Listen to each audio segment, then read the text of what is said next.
Song of Solomon, chapter 5, verse number 10 up to 16. And I know Dr. White loves Song of Solomon, so I brought this as a present for him. Verse number 10, the daughters are asked about their beloved, the daughters of Jerusalem, who classical Jews interpreted to represent the believing Israelites at that time. They're asked about the description of this person, and this is how they reply. My beloved is white and red, the chief amongst 10,000. His head is as the most fine gold, his locks are wavy and black as a raven in English. Only thing is, the same word for raven can be translated as Arab. What a big coincidence. You get more and more descriptions, and then you come to verse number 16, the most beautiful. His mouth is most sweet, yea, he is wholly desirable. Of course we know this person is desirable. Moses foretold him. First Maccabees is still expecting him. Dead Sea Scrolls are still expecting this prophet like Moses. New Testament is still waiting for him. 7th century Arabic sources are still waiting for him. Yes, he is wholly desirable. In fact, the description matches Prophet Muhammad, peace be upon him, to a T. My beloved is white and red. It's narrated in the authentic traditions that Prophet Muhammad, peace be upon him's title was Habibullah, beloved of Allah. In Hadith number 6 of Shama'il Tirmidhi, we know that Prophet Muhammad, peace be upon him's skin color was white with redness in it. His hair was black and wavy, and he was an Arab.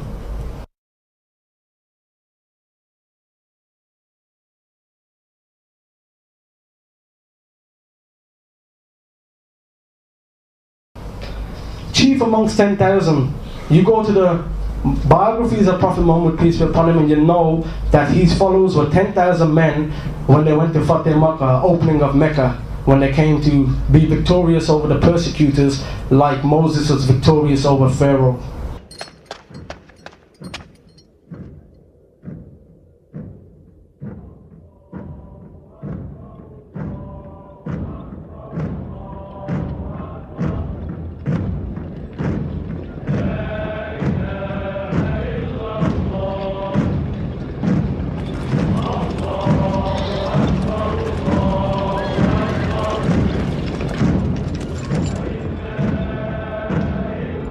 In fact, Deuteronomy chapter 33 even references this, but I'll get to that if I get time.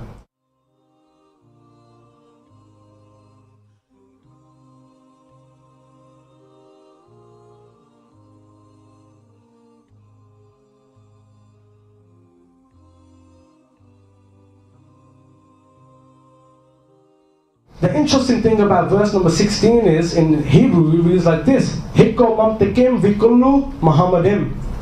In Hebrew, the suffix plural im is a plural of attributes, and this could be translated as, his mouth is most sweet, yeah, he is Muhammad. Now, before Prophet Muhammad, peace be upon him, turned up, Jews could have seen this as just a description, just as a word. But as soon as he turned up and claimed to be a prophet, and these physical descriptions matched the descriptions in this, and he was a chief amongst 10,000 and he was an Arab, they would then see that God had left a clue of his name in the actual text, and from that time on, this should be recognized as a name.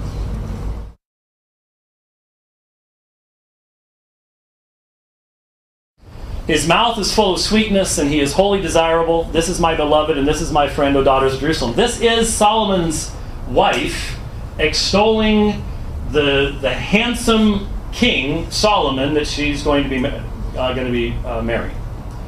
And the Song of Solomon is a beautiful celebration of human love.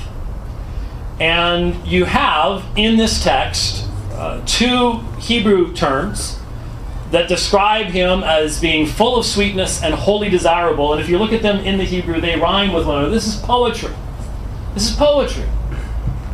And so you're taking an adjective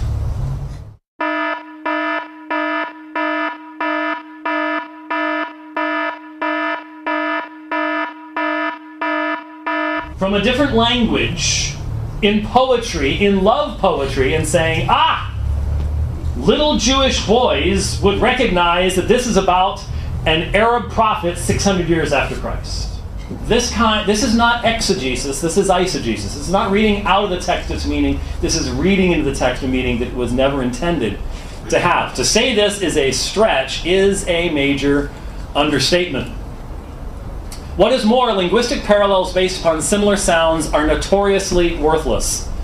Unless there is a contextual reason to turn an adjective into something more relevant, such arguments should be rejected. Now, محمديم this isn't the only place it's used in the Old Testament. So if that's the name of Muhammad, then in 1 Kings 26, is Muhammad taken away from a house? If it's the same term, consistency would say so. Is Muhammad destroyed by fire in 2 Chronicles 36:19? Same term. If you're going to be consistent, if this is where people, if this is seeing Muhammad in their text, then Muhammad's burned by fire in 2 Chronicles 36:19. Did Muhammad become a ruin in Isaiah 64:10? Now you would never ever make a connection there. And yet it's the exact same term. So I really believe that I have the best argument, however, right now. Here comes the end of this one. Is Zakir Hussain in the Old Testament? See, it's on the screen, Zakir. You didn't look up there, but I've even got a whole screen just for you. The Hebrew root zakar can mean a male, or it can mean remember, remembrance, or memory. Remember, triliteral roots can sometimes have very interesting meanings, especially in Semitic languages, and you know that if you know Arabic, and certainly true if you know Hebrew. So the question that I would have is, can we find Zakir Hussain in the Old Testament? Exodus 23:13. Now concerning everything which I have said to you, be on your guard, and do not mention Zakar, the name of other gods, nor let them be heard from your mouth. So here we have a man reminding me of what that text says. Is it not a clear fulfillment? Zakir Hussain is in the Old Testament. I've been watching the debates and you were actually quite predictable. I knew you were going to find my name in the text. But can you find a passage that's got my description and mentions Birmingham too, Dr. White? And can you also show me the same passage where Jews were interpreting this as a prophet to come? I've got quotes that show that Jews seen this as a future person. Then let's go to Song of Solomon. Folks, I said Song of Solomon is going to be a gift for Dr. White. Do not think I haven't seen Dr. White's material before. Everybody was laughing at most of Dr. White's points. Oh, Muhammad thrown in the fire, etc. Well, Dr. White, I challenge you, show me one place anywhere in the Bible where the word Muhammadim appears. It appears uniquely in Song of Songs chapter 5 number 16. I've got the quotations for the Hebrew. None of them read the same. All Dr. White is doing is looking for words that come from the same root word and trying to say, look, the same words here. But Dr. White, do you not know we can do that with David's name too? Shall I start quoting David's name in Ezekiel 23? The context will look kind of ridiculous.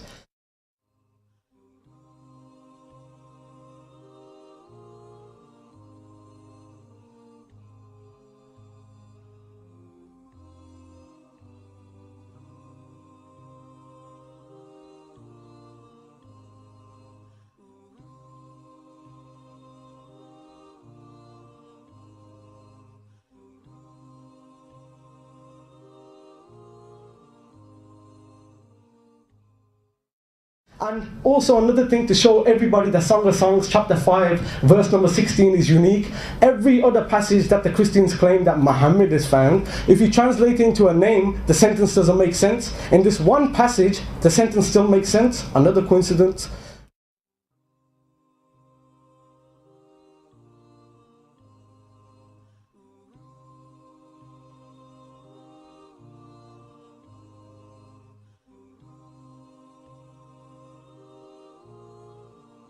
No!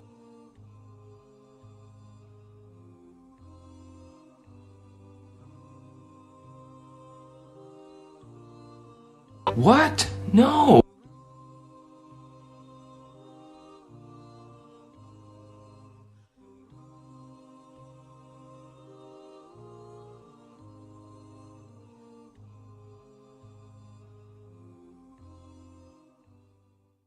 Dr. White hasn't mentioned anything about the description. I don't think he can refute the fact that the word raven could be treated as Arab. And then Dr. White mentions, oh, lilies, that must refute balsam. But actually, is there another coincidence that in Genesis chapter 37, the Ishmaelites are carrying balsam?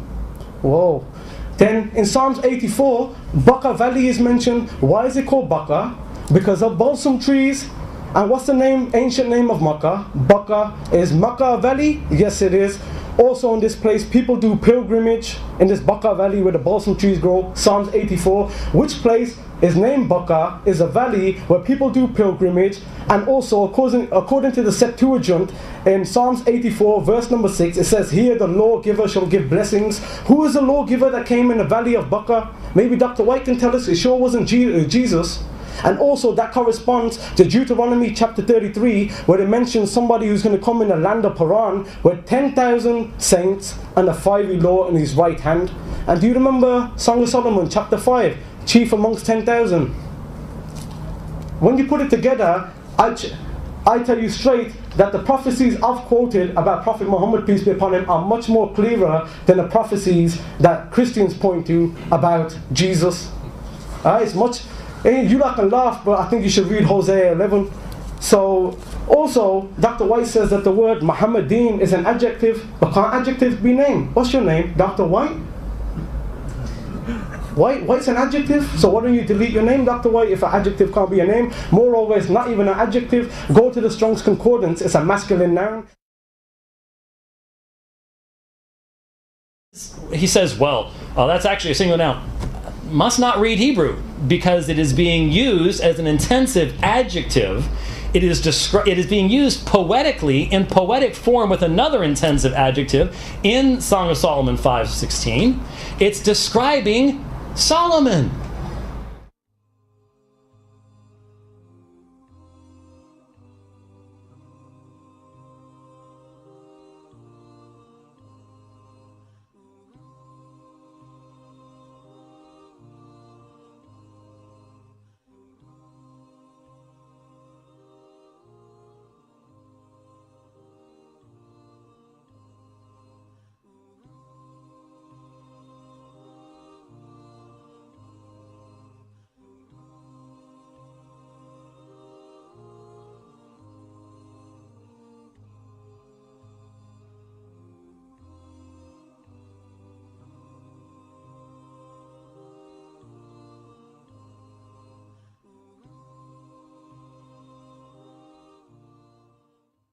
The idea that this has some fulfillment because of balsam trees to someone from Arabia, to me, is the illustration of how far you have to stretch to make this kind of argumentation work. It simply doesn't work at all.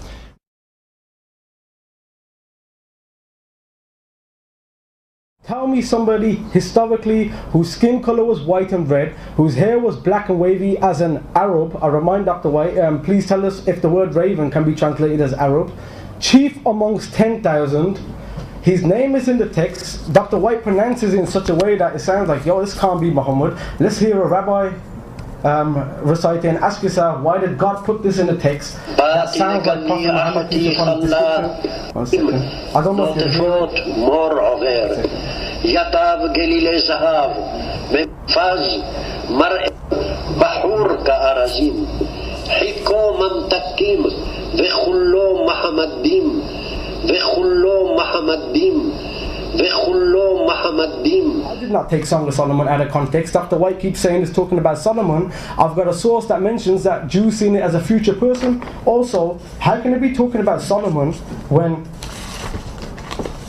according to Jews and according to even Muslims, Solomon was one of the most powerful people in his time? Yet, if this is one of his women, what does this mean? Making their rounds in the city, the sentinels found me, they beat me, they wounded me. Can you imagine King Solomon, the most powerful on earth's wife, getting beaten up? No, there's a lot of stuff that indicated to people this is talking about a future person.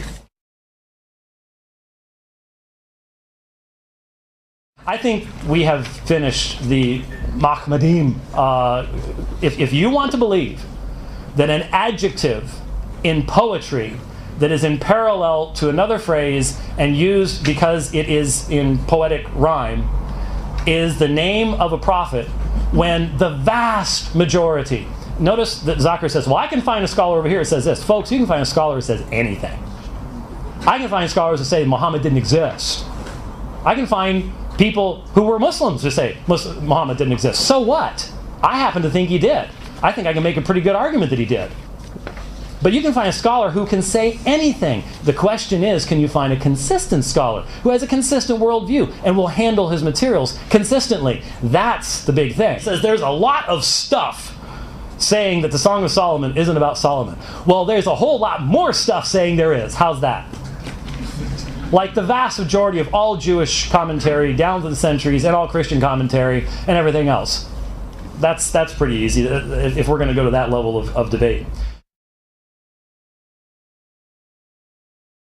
I mentioned the description in Song of Solomon. Remember, nobody tonight told me that Muhammad, peace be upon him, skin color wasn't white and red. His hair wasn't black and wavy. The word Arab is not there in the text. The fact that he's a chief amongst 10,000 and the name is in the text. If you were going to spell Muhammad, it's there in the text and it does not appear in the same form anywhere. Also, the balsam trees is mentioned in Psalms 84, the valley of Bakka, an ancient name for Makkah where people do pilgrimage, where according to the Septuagint, a lawgiver shall come. Dr. White pronounces it in such a way that it sounds like, yo, this can't be Muhammad. Mahmadim. Muhammadim. Mahmadim. Muhammadim. Mahmadim. Muhammadim. Must not read Hebrew.